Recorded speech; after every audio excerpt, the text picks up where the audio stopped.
All right, guys, so I just got involved in the 6.0, the 2004 Ford F250 6.0 liter, and I was going to do this project without videoing it because I can't really get a camera in there, and sometimes I like to just have my music beating while I'm working, and I can't do that with the camera, so I decided just to attack it. This is a project that a lot of people have complained about, have mentioned it's a pain in the butt, and I kind of just jumped in expecting a couple hours. However, I got it completely disassembled in the first 10 minutes, so it's not that bad. So I figure I'll show you my way. I'm halfway through right now, but we'll get you caught up. But what we're doing is the starter. So a lot of people complain about the starters on these, rightfully so. They take forever to turn over. It's not bad. I mean, this thing's got 270,000 miles on it. It's not the stock starter that I just pulled out, but so it's not the stock starter. It's definitely been replaced before, but it was replaced with another OEM style starter. A lot of people upgrade to the 6.4 or the 6.7 liter starters. I didn't. I'm going a different route.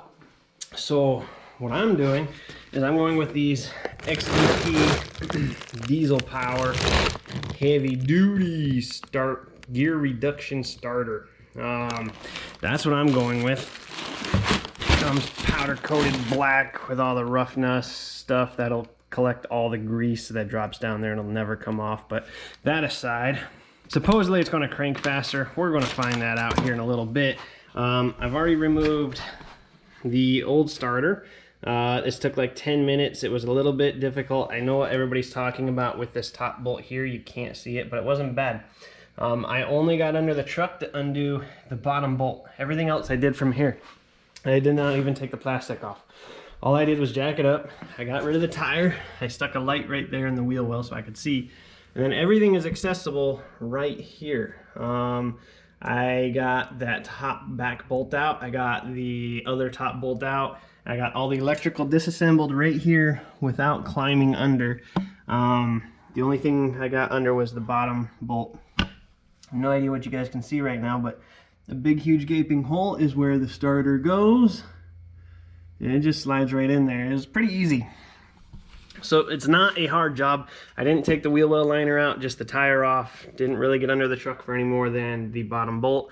I wish I could show you how I did it, but there's really no camera room, unfortunately. So I'm gonna put the new one in. Once the new one's in, I'll kind of show you how that went, and I'll come back to you in a minute, and then we'll start this thing up and see how it does. All right, so midway update.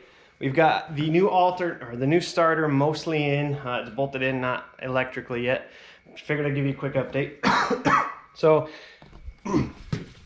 it's really only taken me about 10 minutes to get this thing bolted in. All you need is, where'd it go? For the mounting bolts, a 13 millimeter socket. I'm using deep. You can probably use short if you want, shallow. And an extension that's about that long. So my palm's about 4 inches. So this is a 6-inch extension. This does everything you need. So between these three tools, you can do everything. You also need a 10 millimeter for this electrical and a 15 for this. But that aside, all you got to do, you need the extension for the top two bolts. I reached from underneath, from standing here in the wheel well, sitting. I just went from underneath the frame. See if we can get you guys a view here.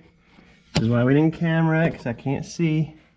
So I reached underneath the frame, stuck this thing up. Wait.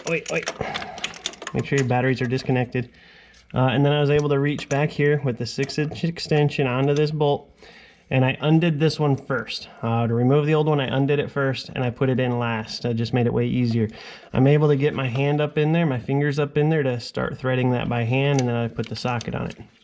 Okay, same thing goes for this one. I got this one off second, and I put it back on second.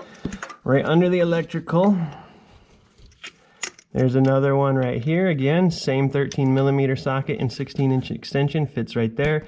There's enough room to get your ratchet. You can't move it up and down a lot, but you've got enough room. So there's that. Oi. And then we took our extension off just because it was more in the way than helpful. And we got this bolt right here. This is at your bell housing. There's your starter. And there's another bolt right here, and I put this one in, or took this out last and put it in first because that was the easiest to access. Everything's great so far.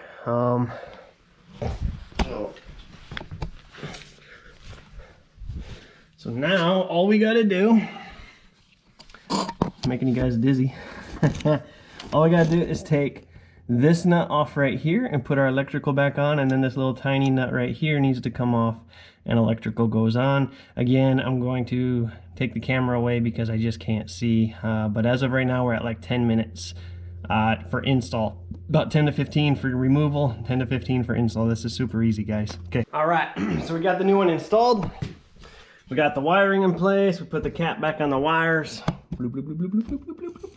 And we should be good. So I'm gonna go ahead and take my light out of here. And then throw the tire on. And we'll give this thing a fire up. What I should do is wait to put the tire on until I fire it up. Because, my luck, I'll need to take the tire back off.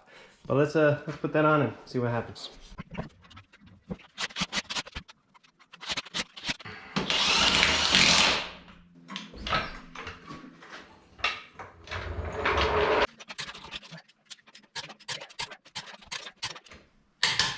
Okay. So at this point, I'd like to give her a start and see how fast she starts, if there's a noticeable difference. All right, so let me show you this starter thing here. I guess I won't show you, but you'll hear it. Excuse me. All right, let her do her thing. Watch this. Okay, here, see if I can get my finger on it. Holy crap, that's fast. Yeah, it makes a big difference, man. Big difference.